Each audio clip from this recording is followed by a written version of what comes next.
Reading with your kids. Hola, ni hao, konnichiwa, assalamu alaikum, shalom, mahaba, cha, bonjour, namaste, jumbo, bienvenidos. Hey, my name is Jedley. Welcome to Reading with Your Kids. We are coming to you from the beautiful, wonderful, historical neighborhood of Reedville, the loveliest neighborhood in all of beautiful Boston. We are so very honored and absolutely delighted that you're joining us in our mission to help all families grow closer through reading. We do that by sharing fun, thoughtful, and thought-provoking conversations with fascinating people who just happen to be writing books for kids of all ages. You can join us in our mission by telling all of your family and friends about the show, telling your kids' teachers, their librarian, their youth minister, the school bus driver, that they can hear us on the WREB AM/FM 24/7 radio network, and they can find us on the iHeartRadio app, on Spotify, Apple Podcasts, Good Pods, Podcast Addict, CastBox, Player FM, Audible, Amazon Music, Boomplay, Ghana. Wherever you find your favorite shows, you can find Reading with Your Kids. Our first guest was the director of the Captain Underpants first epic movie. He is here to celebrate his middle grade novel. It's called Invisible, the sort of true story of me and my hidden disease. Later in the show, we'll be welcoming Christine Alemshah. She's celebrating her picture book, Baya's Balikbayan Box of Treasures. Hey families, would you like to share a miracle with your kids? At the Wolf Conservation Center, hope was fading. The endangered Mexican wolves dreamed of a pup, but none had come. Until one tiny miracle changed everything. Meet Trumpet, a real-life wolf pup whose incredible birth brought joy, hope, and a lesson in conservation. Trumpet the Miracle Wolf, written by Leocadia George, is a heartwarming true story that will inspire your whole family. Teach your kids the power of hope, love, and protecting endangered species. Get your copy today and join the wild adventure. This episode of Reading with Your Kids is also brought to you by Once Upon a Dance. Are you looking for great magical ways to get kids moving? Once Upon a Dance brings stories to life with interactive books that inspire little ones to read, move, and imagine. Award-winning and teacher-approved, these whimsical tales are perfect for classroom, story time, or family fun. Spark joy, build confidence, and dance into imagination.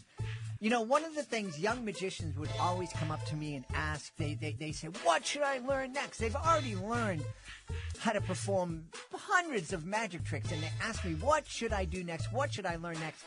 And I always used to say to them, go take a dance lesson, because dance gives you so much confidence. It is so much fun, and it's just something I think everybody should get involved in. And that's why we love Once Upon a Dance.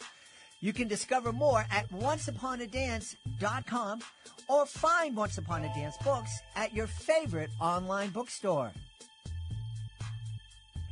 Join us right now from sunny California. Our guest is here today to celebrate his new heavily illustrated middle grade novel. It's called Invisible, the sort of true story of me and my hidden disease.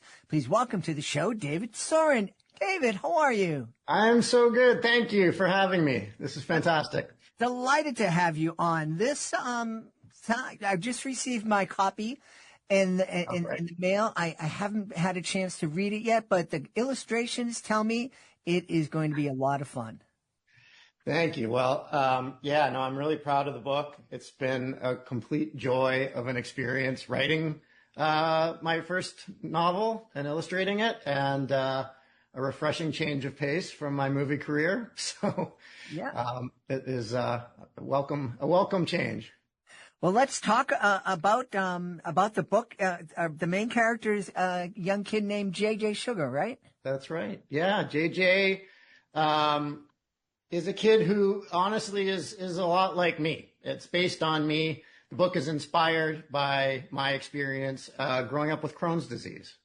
As I say in the book, some parts are true, some parts are kind of true, and some parts are completely made up because I have an overactive imagination. So it's really about this kid, JJ, who, like me, was 8 years old when he discovered that he could draw better than anyone in his class.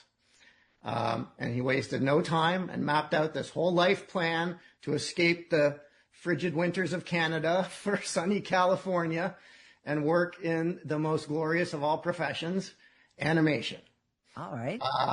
Little did JJ know, or little did I know, that the year he found his gift, he would also find his curse, which was Crohn's. So when the doctor drops his diagnosis, JJ realizes that he's no longer alone on the exam table. Sitting next to him is his disease, a giant, gross, insufferable creature named Norm. JJ becomes desperate to keep Norm hidden and stay normal at any cost. That's where the name comes from, the new Norm. The good news is that his disease is invisible. The bad news is that Norm is determined to be seen. That's the concept. Yeah. Tell, for a minute, for folks who don't know what Crohn's is, Sure. Can you tell us a little bit about what that is? Sure. So Crohn's disease is part of inflammatory bowel disease. It's one of Crohn's and colitis are two of the inflammatory bowel diseases. Crohn's specifically can affect the entire digestive tract, but is most commonly found in the upper and lower intestines. It is not a glamorous disease. It can be embarrassing to talk about. It's awkward. It even is embarrassing for me to talk about, which is partly why I'm doing this. Symptoms can include fever, diarrhea, stomach cramps, vomiting, weight loss. It's plumbing. It's basically plumbing. And nobody wants to live in a house with bad plumbing. Agreed. And, that must have been incredibly difficult for you as an 8-year-old to know that you have this thing that could kind of ruin your day at any moment without much warning. Yeah, it was tough. My mom has it. So, when I was diagnosed, there was some sense of, they knew they knew to look for it probably quicker than they would have otherwise. And it was really helpful having my mom's experience with it. It saved me a lot of trouble over the years. My dad was a social worker. And so that was also invaluable, and I have a younger brother who doesn't have a disability and so have had that side of it. So I really wanted to try to figure out a story that captured my experience learning to live with this thing, and to tell it from the perspective of a kid, like I was, who didn't know anyone else with this disease, and what that was like for him and his family, and that whole kind of extended circle that becomes heavily impacted by any kind of health challenge. Yeah. We love the fact that books can be mirrors, windows, and sliding glass doors. And I'm imagining some other 8-year-old, 10-year-old out there that found out that he has Crohn's disease would really love this book to be able to have a way to see himself or herself on the pages of a book. Yeah, thanks. Yeah, that's really, I wrote the book that I wish I'd been given as a kid. So that, maybe it can help others get to the place I got to sooner. So they don't have to spend so much of their lives keeping arguably the most important part of themselves invisible. I mean, that's where the title comes from. So, yeah. How difficult was it for you to share this part of you in the pages of a book? Really hard. I mean, for a long time, I mean, really since college days, I felt compelled to try to tell this story, but I couldn't figure out how. I thought that I thought that the only good thing about my disease was that nobody could see it when I was growing up, and it was invisible, and I was determined to keep it that way. I wanted to be defined by my talent, not my disease. I worried that if people found out, they'd pity me or think I was a freak. I worried that my friends wouldn't want to hang out with me, that girls wouldn't want to date me, that employers wouldn't want to hire me. So I'd share it only when I had to, and really with as few people as possible.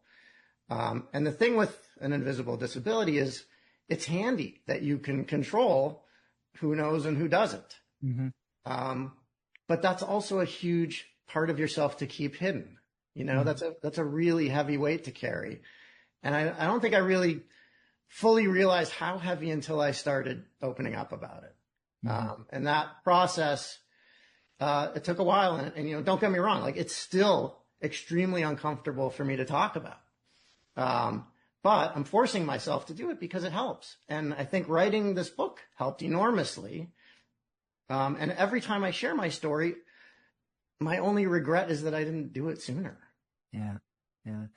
I have a buddy that was very close friends with in high school that I'm just finding out now that he has been struggling with Crohn's his whole life. He also kept it secret. Yeah, I think it's very common. Unfortunately, there's a stigma around talking about this kind of stuff.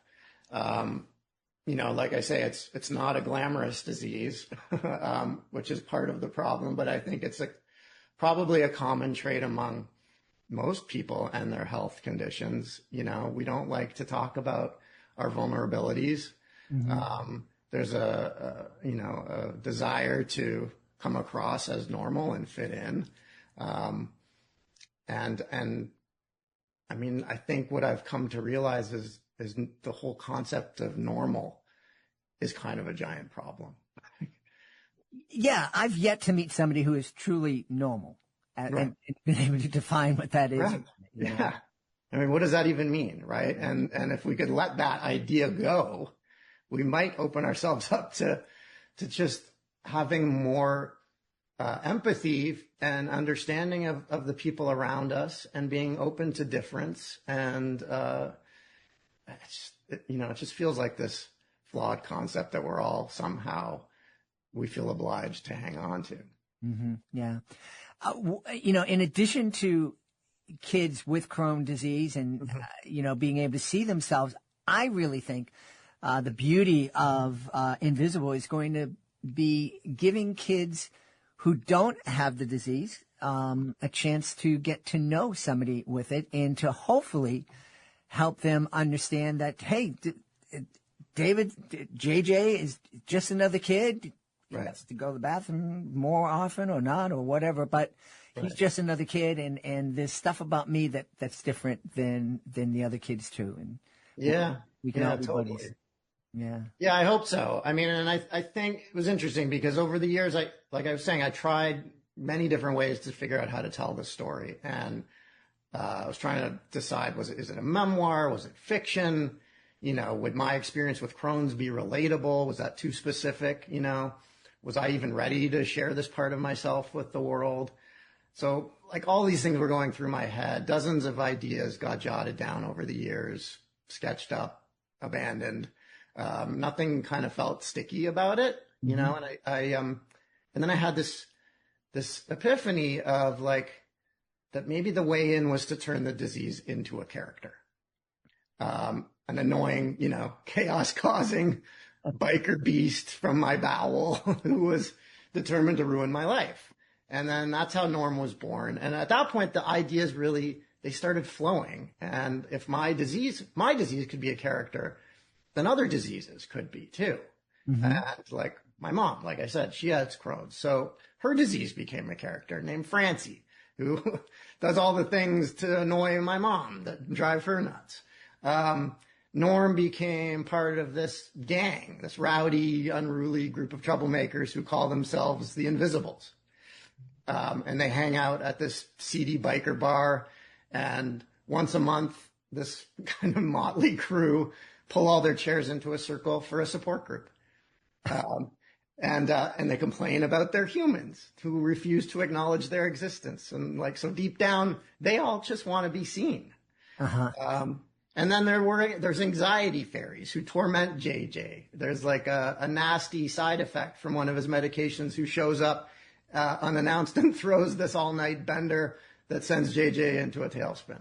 So all these discoveries kind of released me from the weight of writing, a memoir or just a pity party story about a disease, and to write just a good story, this tale of hope and resilience, and heartbreak, but humor, telling this kind of thing with humor. I just haven't really seen, people don't really talk about this stuff in general nearly enough, and they certainly don't do it with humor. So, right.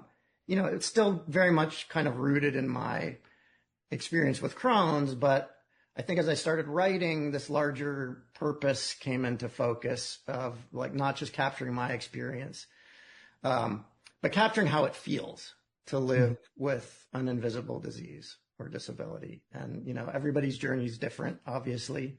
But this way, kind of the specific became more universal, if that makes sense. And I just started to feel like, okay, fine, like this is how to do it. And my story can actually speak to a much wider audience this way. I'm imagining that you must have had an awful lot of fun as you were creating these characters and creatures. Just the way your voice became more animated. I'm picturing you in your studio, just kind of and putting characters on the page.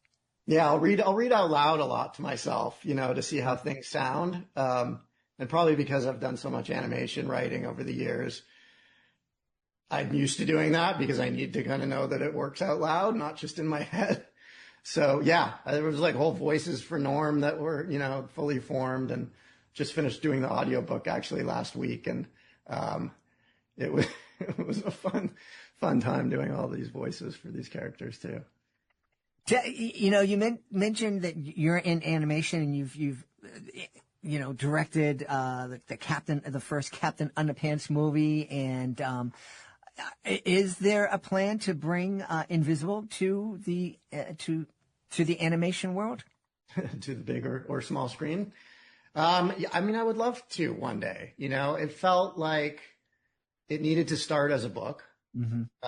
I think, animation is it takes a village, sometimes a full-on army to make those movies, and hundreds of people, 300-400 people sometimes, and millions of dollars go into making them. So they're big kind of corporate enterprises, right? It's like a giant cruise ship for these studios. Mm-hmm. And I think what happens with that is sometimes the ideas need to appeal to the widest possible audience. And occasionally that comes at the cost of telling personal stories like this. Mm. So I felt like I needed to kind of get my version of it out in the purest form possible. I think a book is a particularly lovely way to experience a personal story, especially since I draw as well, and I could kind of embed it with all of the characters and that side of my toolbox. So I'm happy that it started as a book, and I feel satisfied with that. And if it becomes something larger one day, then fantastic. I definitely think it's a topic that relates to an enormous amount of people, and there's a way to do it. But yeah, I started initially actually thinking about it as a movie, and then I just kind of stopped myself and was like, this is the wrong medium. I'm going to switch and think about this as a book instead. Here at Reading with Your Kids, we really encourage families to continue reading with their kids when they become independent readers and start reading middle grade novels and whatnot. I love that. Would this book have helped you and maybe a relationship with your sibling who didn't have Crohn's? Would it help? Do you think it would have helped your sibling a little bit more, have more knowledge or empathy for you? Would it have helped you come out and talk about it a little bit more? Yeah, I mean, we were pretty open as a family, which was lovely. You know, we didn't really keep secrets. But I think, yes, absolutely, it would have helped because we were a tight knit unit, and I didn't know anybody else with this, you know, and so there were we kept it quiet because that was just there was no model for anything else. Mm-hmm. Yeah, I mean, I think it's funny that when I was learning about your podcast and the title of it, even one of the things that happened all the time in my house was my dad would come lie down on the bed before bedtime and make up these stories. And they're in these books. It's actually, there's like a chapter. Invisible is the first book. The second book is called Visible. And in both books, there's a chapter about story time when JJ's dad lies down next to him and makes up a story on the fly. And sometimes he would read me books, but I always loved it when he made up a story, because the stories often were complete train wrecks. And that was really the fun of it. It was like he would kind of come in and lie down, and there'd be a bit of silence as he tried to put his thoughts together, and then he'd launch into this half-baked story.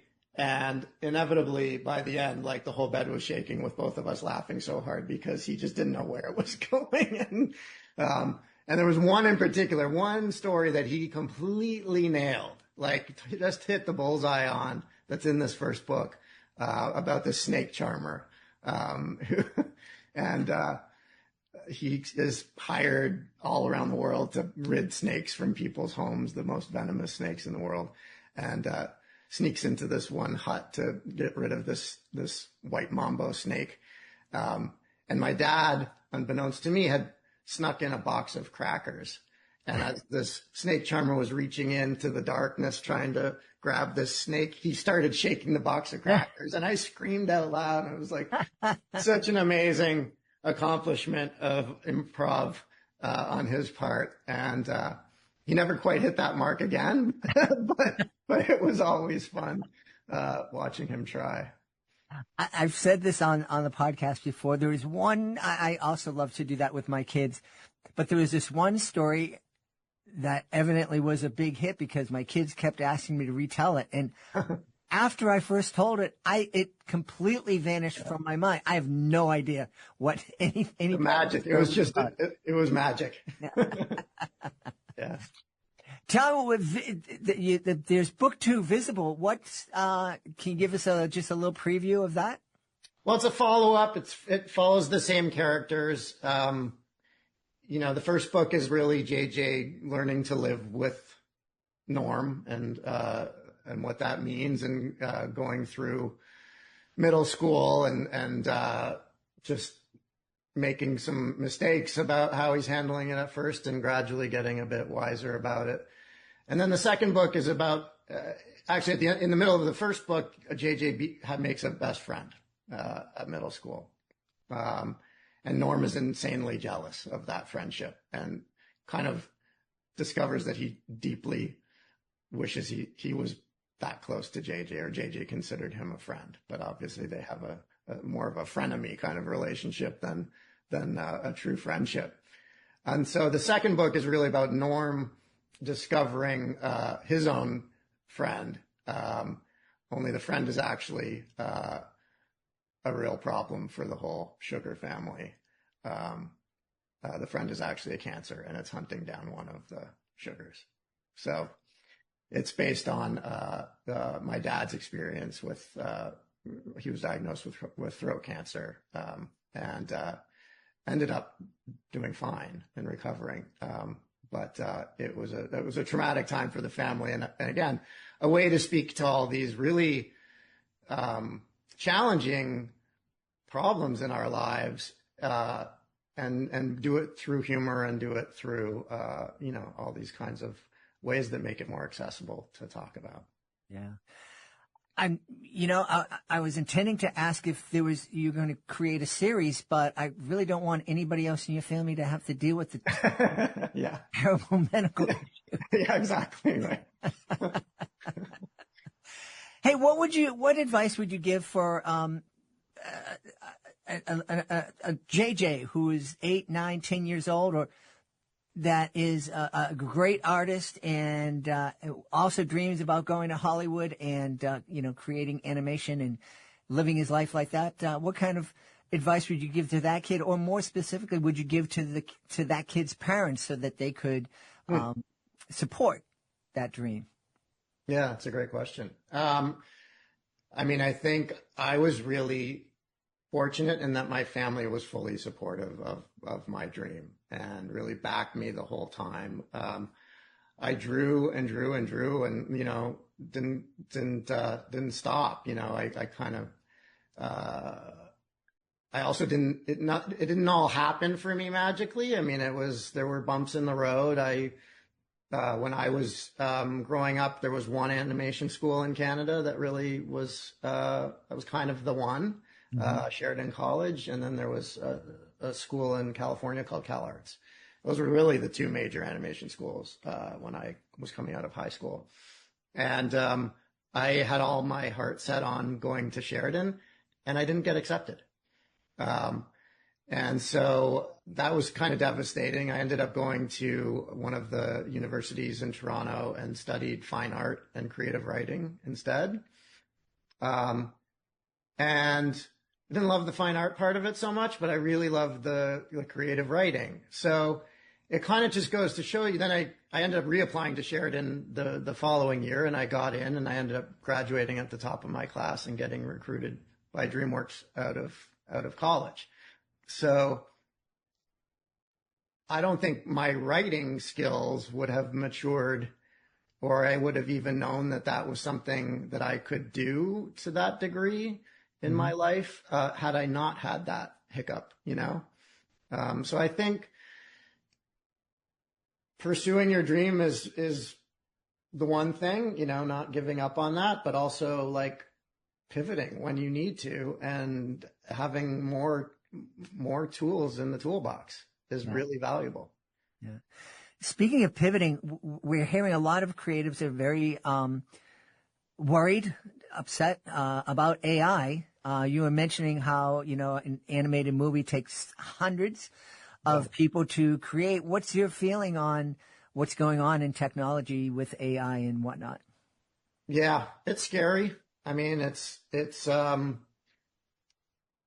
disturbing in terms of the amount of jobs it's going to cost people or disrupt. I think that we're kind of in the Wild West period right now where nobody really knows the scope of damage that this is going to cause or help. I think it's clearly getting more powerful every week. And my feeling is that as much as I want to, you can't hate it away. So it's like trying to learn where it can be helpful. And I think educating ourselves is important around it. So we're not just ignoring it or resenting it, but actually understanding how to use it as a tool. I mean, I'm trying to think back to the days when we started drawing digitally, right? Or, I was drawing on paper, right? So I was very skeptical of computer animation. I was skeptical of learning the computer. I waited too long to do all that stuff, and others started to kind of fly past me in terms of their skill level, and it took me longer to catch up.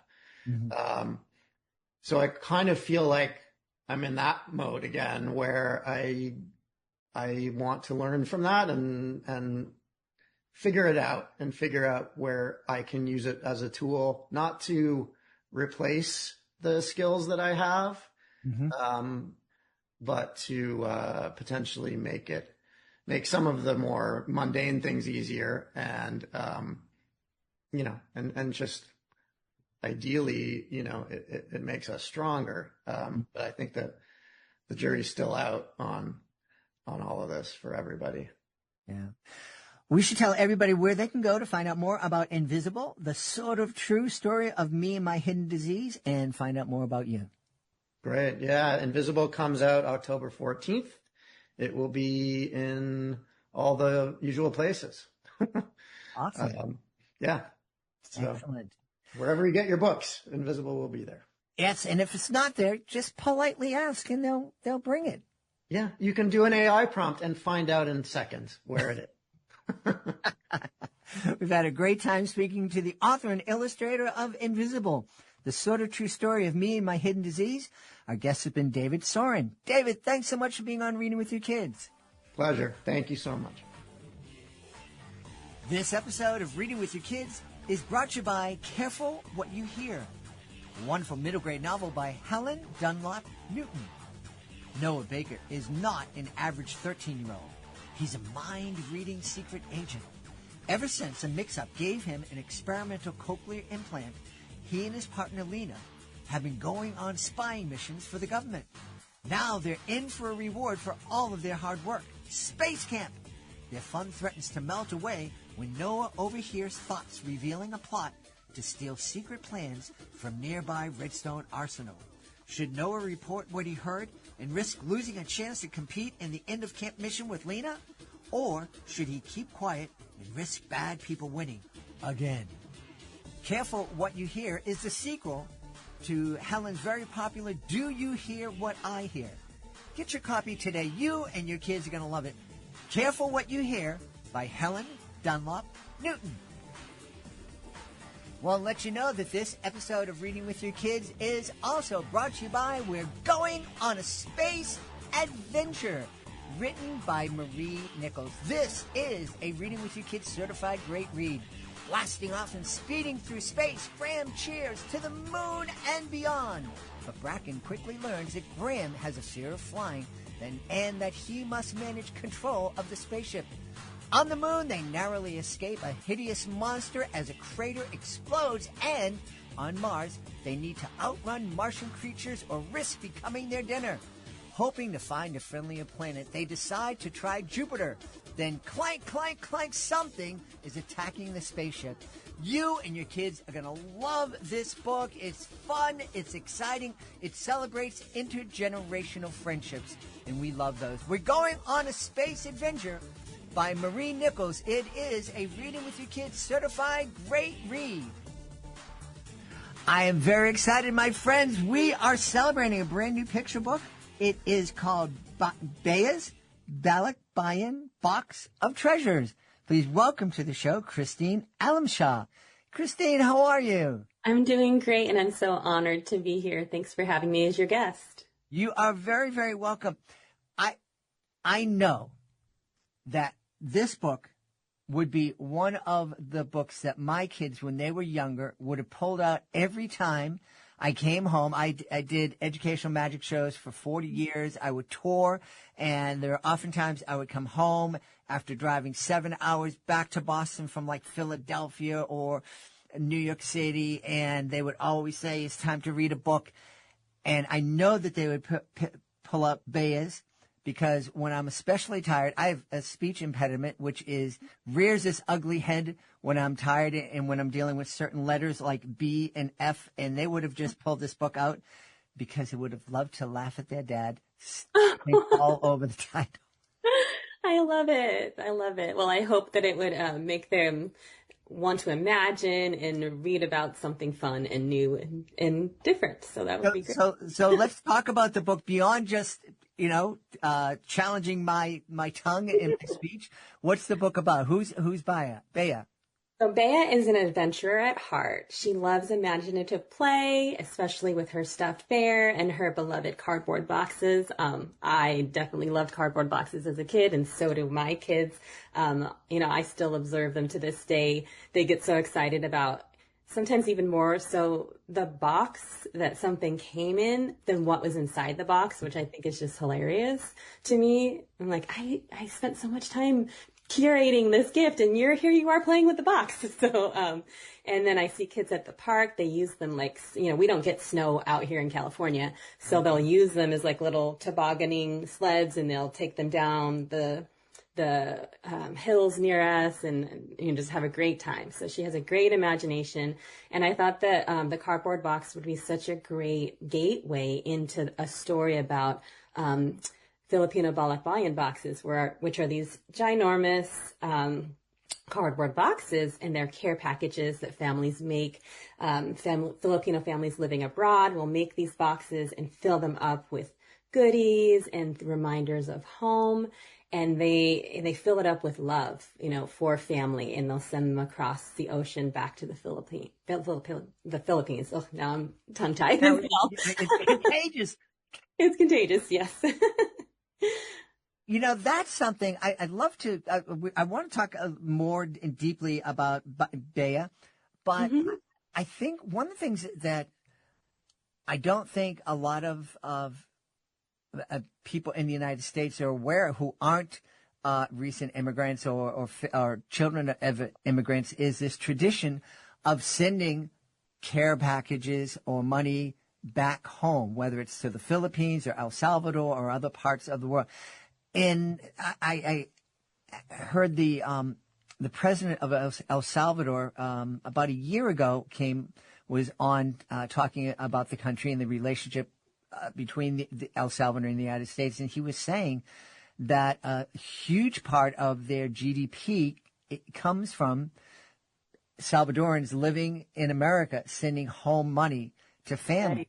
And I'm sure that that's the case in the Philippines as well. It's a huge, and I think I would love that we didn't have to send things back to the Philippines or El Salvador or other places, but it's a beautiful tradition that just shows that the struggle and the sacrifices that people make to come here. Yes, definitely. And I think it's their, families' ways of staying connected. Like, it's definitely about the goods, giving families things they might need, and that they might desire, that are not here with them. But it's also about staying connected to those family members when you're so far apart from one another. And I think that whether you are from, El Salvador, I have a friend who's also says they do a similar thing in Jamaica with barrels. So whether you're from a different place or you're just making a care package for somebody, maybe your grandmother lives across the country in another place and you want to send something to them, it's just a gesture of love. And one of my guiding philosophies is I like to embrace the idea of mirrors and windows approach to children's literature. So that way, books should mirror experiences that children see themselves in, but they should also provide a window so that they can understand the perspective of others. Yeah, yeah. That being an old white guy who saw himself in lots and lots of books growing up, I think that window aspect is so very, very important. And it was something I know that I was drawn to. I loved reading books about different peoples and different cultures. I still do to this day. I think that's one of the reasons why our family embraced hosting international kids in our home for so many years. The world is such a diverse but beautiful place. We have so much to offer each other if we just look at it that way. Yeah, I agree. And I love learning about different cultures, and I totally agree. So it's just, I have two children. I have an 8-year-old and 11-year-old. And I think that I've learned so much just being their parents and, reading books together and exploring the world together, Yeah, yeah. Yes. In our home, we purposely looked for books that did celebrate different cultures. And there was a trend back 20, my kids are 29, 32 right now. But we saw when they were younger, there was a trend of books coming out in multiple editions of the same book. but it would, in one book, it would be a white family, and the next book would be a Spanish family. It's the same story, but different characters, different shades. And we never picked up the white book. It was just, let's just pick up something different. And, it was just a great way to help our kids understand that we're all part of this big, beautiful human family. Mm-hmm. And I'm actually biracial, so I'm Filipino, and my mom is from Virginia, and then my children are Filipino and Armenian, and so it was a really big thing for me that I wanted to have characters that were biracial, multiracial in my stories, because that was something that I didn't really see too much as a child growing up. And I was sort of diving into the census because I'm a statistics girl, and I found out that the multiracial population is just booming in the past few decades. And I thought, okay, I would love to just create stories where kids can kind of see that, and they can point out like, hey, families come from all different places, and we love one another, and we come from, we might have a background from multiple cultures in one family, and that's just amazing. We have, when we spend Thanksgiving together, we will make Filipino lumpia, but we'll also make Armenian Monty together, and we'll serve the two together at the same holiday event. That's neat. You know what's weird, Christine, as I'm sitting here thinking back when I was a kid almost 100 years ago, I was considered to be from a mixed family as well. Hard to believe, but my father's side were Episcopalians, and my mother's side was Catholic, and that was like unheard of at that time. Right. We've really grown. We've come a long way. Yeah, that's wonderful. And I love learning about people's heritage and people's backgrounds, and I think that embracing, those kinds of things helps with kids to feel belonging and feel like they are part of the community and part of the world. So I love that. Yeah. You mentioned that Bea has a love of cardboard boxes. Yes. We've celebrated this on the podcast in the past. I don't know about you, but anytime someone in our neighborhood bought a refrigerator, and came home, and that big, beautiful box, we would swoop in, and that box would entertain us for weeks until it basically disintegrated. And it just... And you'd leave it out, and another group of kids would play in it, and it would be a spaceship, it would be a fort, it would be everything. And boy, I don't know if kids get a chance to do something like that anymore. Yeah, I try to bring that. I think that they do. I think if you present that was one of the universal, messages that I have in the story, is that no matter where you are in the world, if you set a cardboard box out in front of a child, it can become anything. Their imagination is limitless. And that's actually one of the literary, devices I used in the book, was this sort of full circle quality to it. So in the beginning, Bea is she's creating a bear cave, a rocket ship, a playhouse with her box. And then she sends that box to her cousins, known as pinsans, and she sends it over to the Philippines. And then at the end of the story, they create rocket ships and playhouses and bear caves with the box that they've sent over. And it brings it, this whole full circle type ending. And that's actually one of the comments I've heard from a young reader. And she says, I love how you did that. You tied it back to the beginning. I'm like, oh, well, thanks for noticing. So. A critic is born. Yes. You have, as you're speaking about Bea in the book, you are just lighting up. It's obvious that this book means a whole lot to you. It does. It does. It was inspired by my grandmother, Lola. She's back in the Philippines now. But I did face a little bit of discrimination when I was a little girl. Growing up, there were areas where I was the only child of Filipino descent in my neighborhood. And the way that she would treat me, and she would look at me, and she would I never felt other. I never felt like I didn't belong.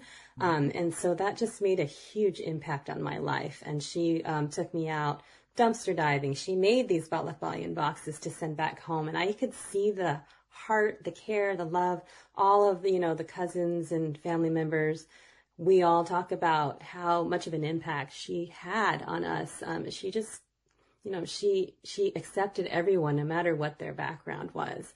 And so this really does have a lot of significance for me, thinking about that. Like I'm hoping that I'm going to get to go back and see her in January of this year. So in the Philippines. Great. Yeah. Great. I think people here, because there are so many Filipino Americans living here, but we're familiar with the name. We know that it's I think a lot of people say, oh yeah, it's an island out in the Pacific. It's actually, there's a whole bunch of islands. How many islands? Over 7,000, yeah. Over 7,000 islands. So that's amazing. What island is your family from, and have you had a chance to explore a lot of it? So I haven't been back since I was a child, so it's been a really long time. I won't say how old I am, but it's been a really long time. So my family lives in a region called Zambales, Iba Zambales, and it's near Manila. Well, not quite near, but you can get to there from Manila in the Philippines, which is the capital. So, but you're lucky enough to be able to do that from there. Yeah. Well, people who are familiar with the episode art and will notice that all of our episodes have some artwork with a little yellow circle up in the top and different families reading together. And all of those graphics were created by a young artist from the Philippines, Daylene Advina. And she's a talented young woman that I'm happy to call a friend. That's beautiful. Yeah. Wait to see it. I haven't seen it yet. Oh, look at that. She's admitting she's never listened to the show, ladies and gentlemen. No, I listened to the show. I just didn't see the pay art. attention to the art. Yes, I got to pay attention to the art.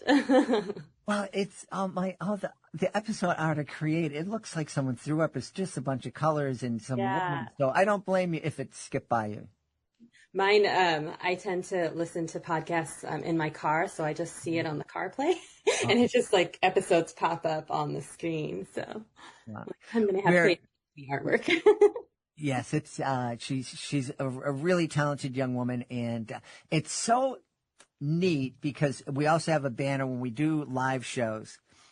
We have this banner, and all those graphics are on it, and so I'll typically send her a picture of it, and I say, hey, Daylene, your art has made it to the Orange County Children's Book Festival or the Chicago Toy and Game Fair, and she gets so excited, and I just love doing that, giving her a treat. Those kinds of things make a difference in an author and illustrator's life. I was actually doing research for a book myself, and I was on YouTube, and I was looking for videos on a particular subject, and then I happened to come across a video where my book was on the table at an event I'm like, what are the odds of this happening? Like, I'm just doing research and there it is on this video that I happen to be watching. So that's very those kinds of things make such a huge difference in the lives of creators, just to know that your work is connecting with an audience. So, well, it brings to mind something that I've seen posted on social media. There's so many different ways that we can celebrate and help an author and support an author, and some of them don't cost anything. And it can just be going into your library and saying, hey, by the way, do you know about this book by Christine Alemshah? Check it out. And little things like that make such a big difference. You really do. Yes, I agree. And I know an artist, Jill Renfro, she's made a really adorable graphic that has a giraffe and says, did you know if you request books at libraries, like that helps authors? And I know exactly what you mean. That, yes, that makes a lot of sense. So you're telling me that this is your first traditionally published book with a larger publishing house. You had a couple published in the past. Yes, I have.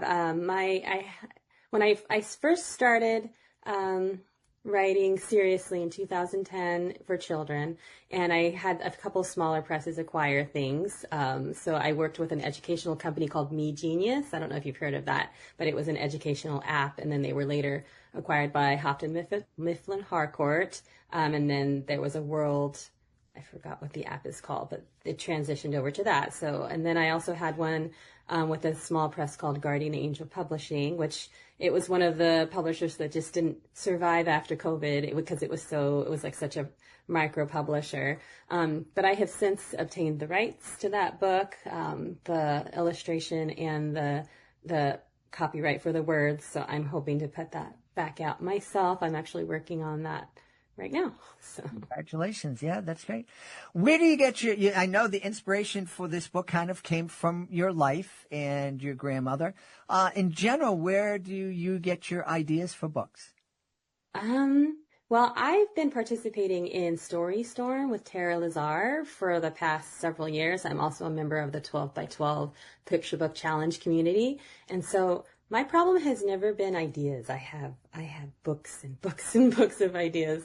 My problem is finding the time to get it all done. So thankfully I have a pretty decent repertoire at the moment of stories, and I'm always wanting to add to that. I've actually been exploring board books lately. I had a long time ago when I was very new to writing, I had a mentor tell me that, you have a really great voice for board books.